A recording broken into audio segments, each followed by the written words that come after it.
Di atas langit masih ada Hotman Paris. Goblok. Maksudnya sekarang pabrikan Cina udah mulai menggebu-gebu, udah makin mulai menggila, ngeluarin banyak varian motor dengan fitur, power, tapi dengan harga yang udah berselisih beda jauh di bawah dari motor pabrikan Jepang. Dan harusnya kita sebagai customer harus bisa mikir waras kalau misalkannya ada motor dengan harga yang bagus, kualitas yang bagus. Harusnya kita udah bisa mikir dengan pola pikir rasional kita. Kagak tahu dah tuh pola pikir disumbal pakai micin apapun, pakai oli samping, kita kagak tahu. Tapi harusnya kita harus udah mulai melirik pabrikan Cina sebagai produsen motor yang emang lagi booming banget di dunia otomotif sekarang ini. Dan satu motor sekarang kita bakal ngebahas sebuah Matic dari pabrikan Cina yang kalau misalkannya kita lihat secara tampilan ini motor mirip dengan Yamaha Aerox 1112. Tapi nih kalau misalkannya kita ngomongin ini mirip dengan Yamaha Aerox, sepertinya Yamaha Aerox justru ada di bawah motor ini. Secara kapasitas mesin lebih besar, fitur juga ini motor berlimpah. Tapi ini motor harganya bisa lebih murah bahkan hingga 8 jutaan.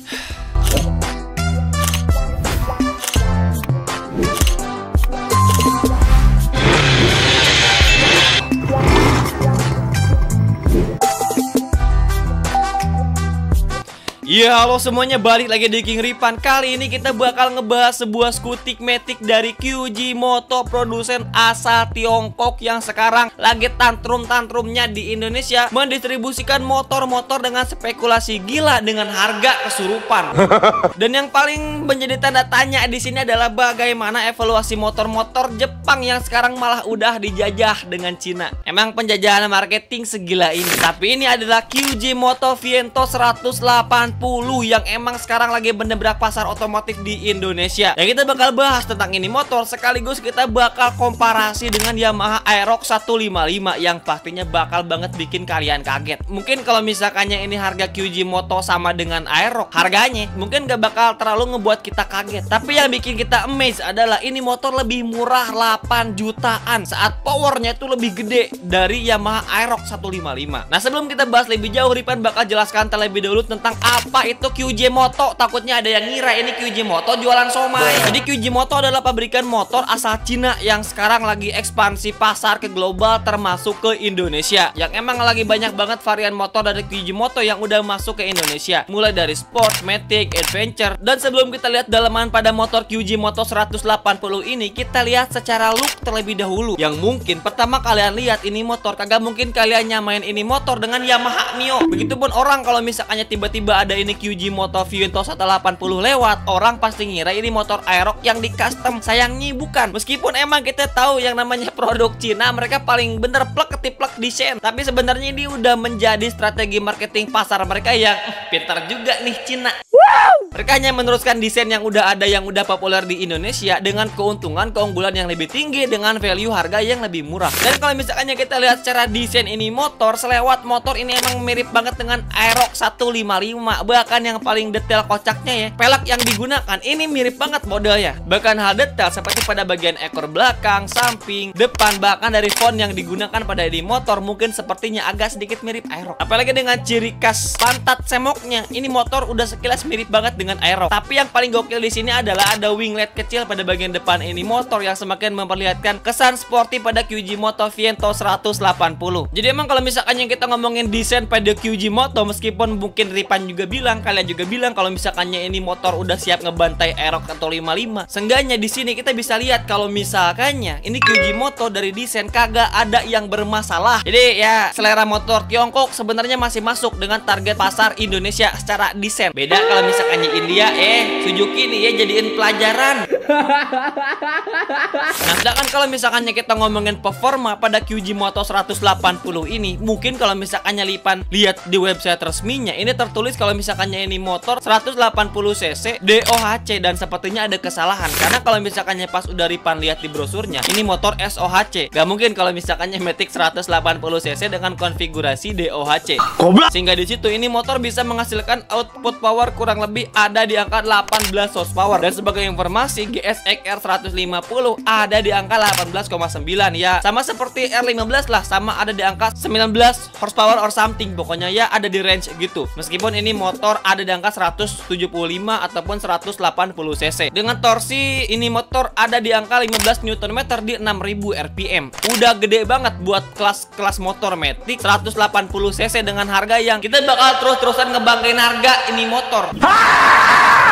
Nah itu juga yang harus kalian tahu pada bagian konfigurasi head ini motor. Ini udah power valve SOHC. Jadi udah bukan dua valve lagi, udah kagak zaman motor-motor sekarang dua valve buat mesin yang bisa dibilang medium gitu ya. Dan pastinya ini motor udah berpendingin cairan juga. Jadi emang kalau misalkannya kita ngomongin secara konfigurasi mesin ya, ini kita udah bisa nge-spill nih secara kapasitas, output power udah jauh lebih gede dari Aerox A255 dengan embel-embel teknologi YECPT turbo gimmick dan juga blue core-nya nggak tenyebah. Ilah, emang apa sih nggak boleh sombong amat? ini motor tanpa ada embel-embel apapun output powernya ya emang ya, meskipun emang 180 cc sih ya. Dan kalau misalnya kita ngomongin beberapa keunggulan ini motor yang bisa kita garis bawahi ya, sepertinya umum di motor-motor sekelasnya ataupun di motor-motor reguler di tahun-tahun sekarang gitu ya. Misalnya speedometer udah panel LCD, TFT, udah 2 channel ABS dan juga udah traction control. Selain itu juga ini motor udah keyless juga. Dan sebenarnya buat motor-motor di kelas 150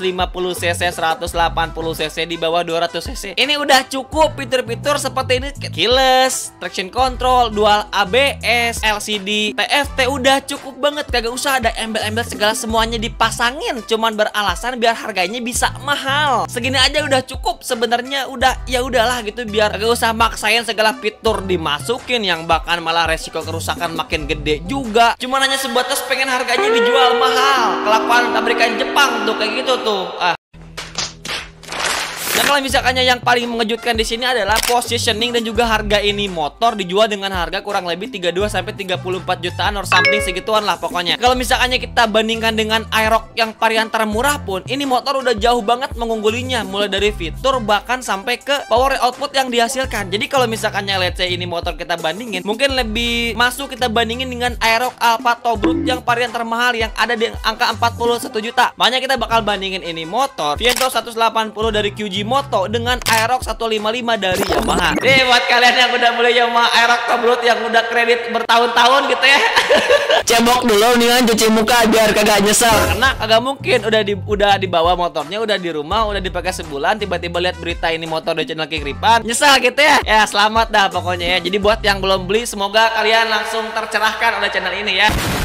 Kita kasih paham pabrikan Jepang pokoknya. Nah kalau misalkan yang kita ngomongin secara tampilan, mungkin ya ini udah masalah ke selera. Cuman tetap Ripan secara tampilan lebih suka Yamaha Aerox sebenarnya, karena emang udah lebih umum sebelumnya. Tapi emang kalau misalkannya dilihat dari QG Moto juga secara tampilan tidak terlalu buruk. Nah kalau misalkannya kita ngomongin output mesin, Yamaha Aerox 155 dengan kapasitas mesin 155 cc, output power yang dihasilkan ada di angka 15 horsepower dengan torsi 14,2 Nm. Yang kalau misalkannya kita komparasi dengan QG Moto Viento 180, secara kapasitas mesinnya tuh yang ada di angka 175 cc dengan output power begitupun yang udah beda juga, ada di 18 HP dengan torsi beda 0,8 Nm, yaitu ada di angka 15 Nm.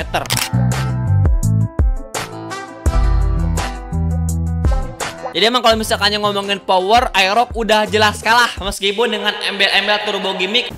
Nah selain itu kalau misalkannya kita ngomongin fitur, tadi udah Ripan sebutin ya, kalau misalkannya Viento tuh ada TCS, ada ABS juga, dual ABS malah. Yang TCS ini tuh kagak ada di Yamaha Aerox. Yang Aerox mungkin kita tahu ada YECPT, ada ABS-nya juga, ada Y-Connect juga. Jadi kalau misalkannya kita ngomongin fitur antara Viento ataupun Aerox, ini sebenarnya 11-12. Ada keunggulan dan juga kelebihannya masing-masing. Kalau misalkannya Aerox ada Y-Connect, kalau misalkannya buat Viento ada traction control. Jadi bisa dibilang balance. Tapi mungkin bakal lebih unggul Viento karena kita lihat harga, anjay.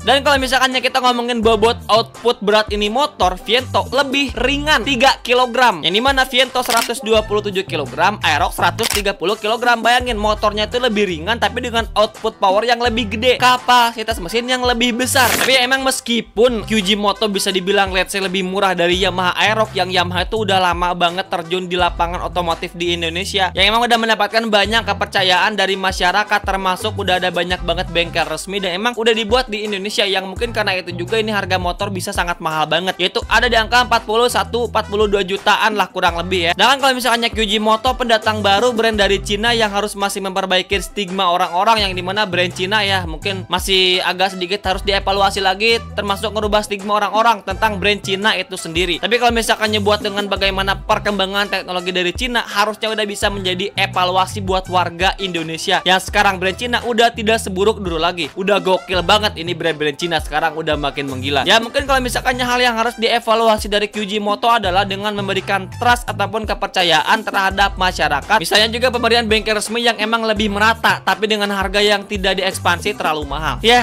jadi gimana sekarang? Apakah emang sekarang pabrikan Jepang kalau misalkannya emang kagak bisa mengevaluasi dari harga, kalau bisa mau mah ya siap-siap baik gulung tikar. Apalagi sekarang pabrikan Cina udah mulai menggila di Indonesia. Dan kira-kira kalau misalkannya kalian punya duit di angka ya kurang lebih 35 jutaan, mendingan nyari kembalian dari QG Moto ataupun nyari tambahan lagi dengan pay letter buat ngebeli Aerox atau 55 Taurus? Komen kolom komentar.